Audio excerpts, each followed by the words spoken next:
Hey, you can call me Zax, and welcome to my channel. If you're new here, please consider subscribing. It's free. I do weekly live streams, some reviews, and I make jokes. This is going to be my review of S.S. Rajamouli's masterpiece, RRR, which stands for Rise, Roar, Revolt. This review's taken longer than most for me because I really wanted to get it right. RRR is a product of Indian cinema. It's filmed in Telugu, and it was my first introduction to the world of Tollywood, which is not to be confused with Bollywood. I was bored with most of Western cinema in the 90s, before it was cool. Don't get me wrong, some great stuff still comes out of Hollywood and the indie film scene in North America. 2, 1.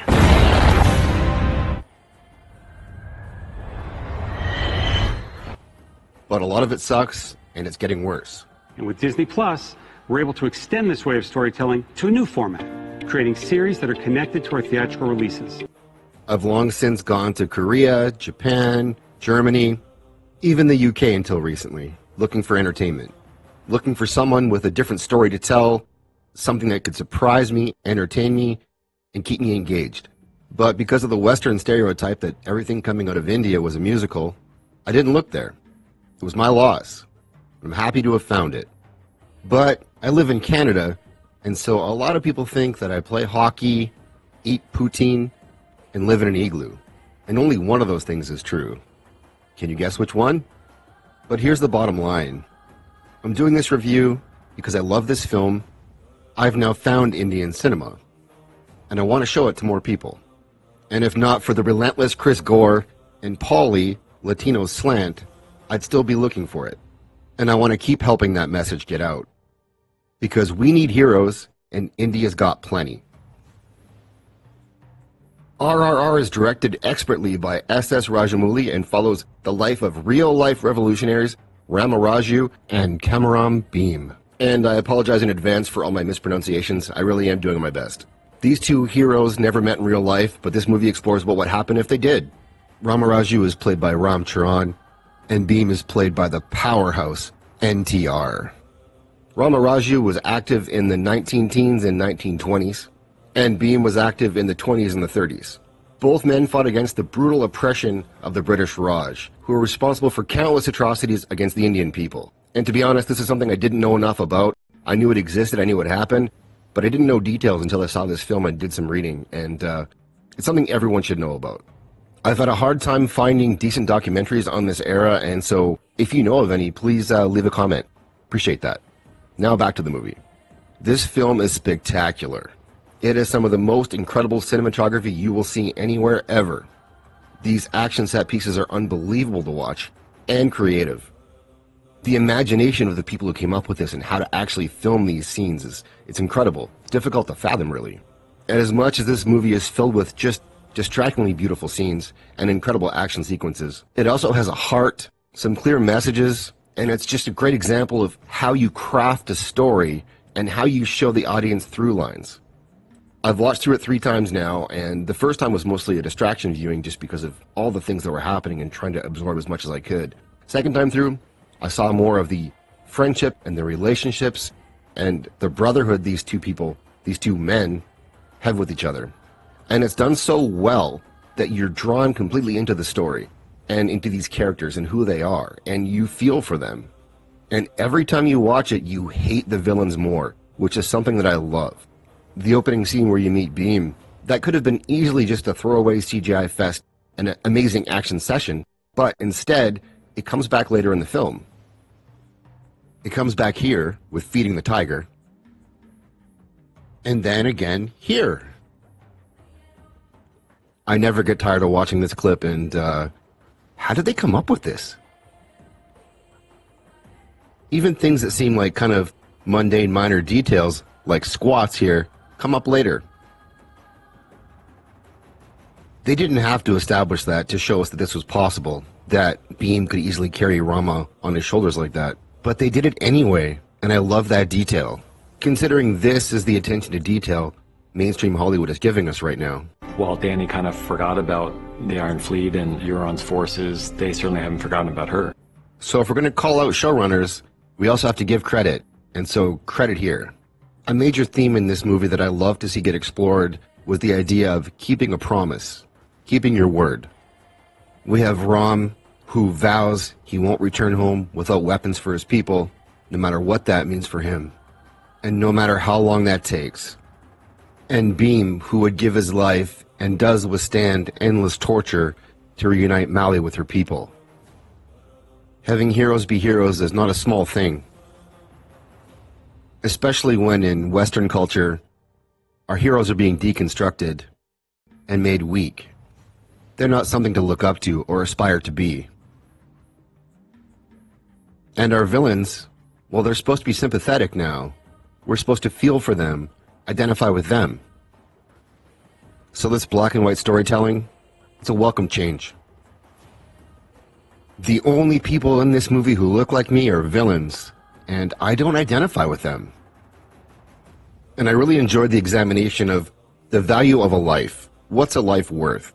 At the beginning, with the British nonchalantly thinking they could buy someone's daughter, and a no-return policy. This is brought up again and again throughout the film, and shown as how the British devalue the Indian lives by saying they're not worth the cost of a bullet, and instead choosing horrific ways to torture and murder Indian people. And that's a key belief to indoctrinate your people with when you want them to pursue an empire and oppress others. It's been done again and again throughout history, and the British tried to perfect it. This concept is then flipped to look at it from the Indian standpoint. And that's by also showing the value of a bullet to the Indian people and the weapons that fire them, with the mantra throughout the film of load, aim, shoot. How awesome is that?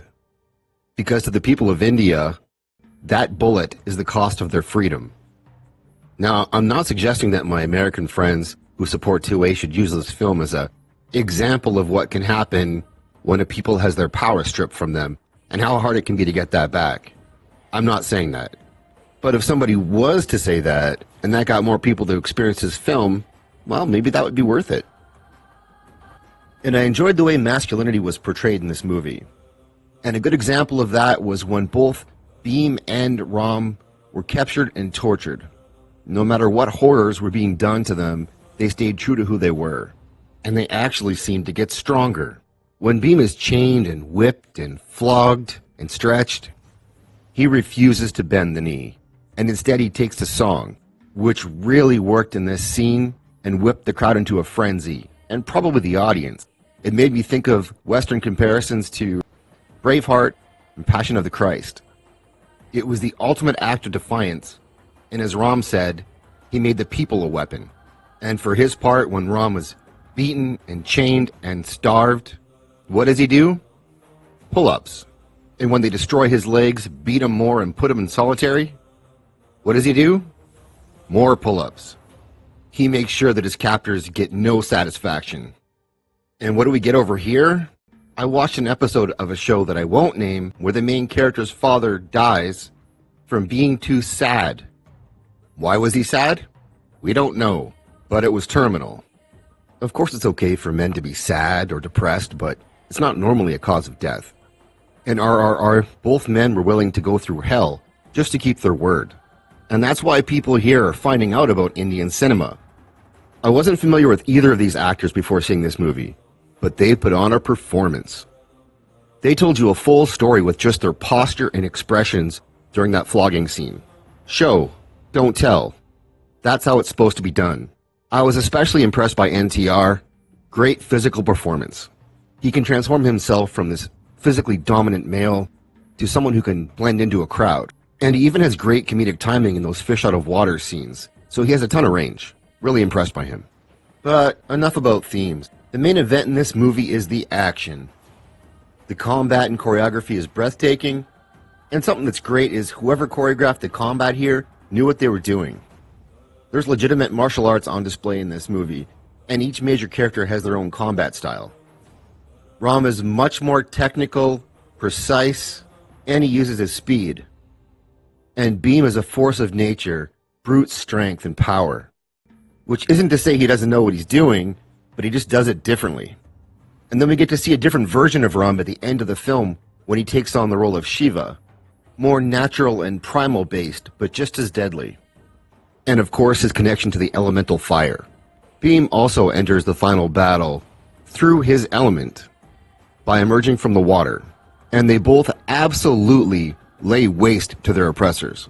I've heard lots of criticisms about the CGI quality, and it's not perfect, but it didn't bother me or take me out of it at all, and they were wise to keep the animals moving most of the time. I think if they were standing still more or moving slower, you'd have more of that uncanny valley effect. If I have any complaints about this movie, the first one would be that I would like to have seen more of Ram's origin story. But the movie is already 3 hours, so I get it. And I honestly feel like Governor Scott Buxton got off easy. I would have liked to have seen him get a bit more punishment at the end. They offer him the mercy of a bullet, a mercy he would have never offered them. So if you haven't seen this movie yet, and I didn't convince you, I don't know what else to tell you, but I loved it. Go see it in a theater if you can, as often as you can, and if not, it's on Netflix. No excuses. Next up for me is I've already watched Bahubali, The Beginning, and I plan to do a review on that. And of course, Thursday night live streams, 8:15 Central. If you've made it this far, please consider giving me a like and subscribe. Agree with my take? Disagree? Leave me a comment. And let me know what I should watch or review next. Did I pronounce anything right? Leave me a comment either way. Thanks.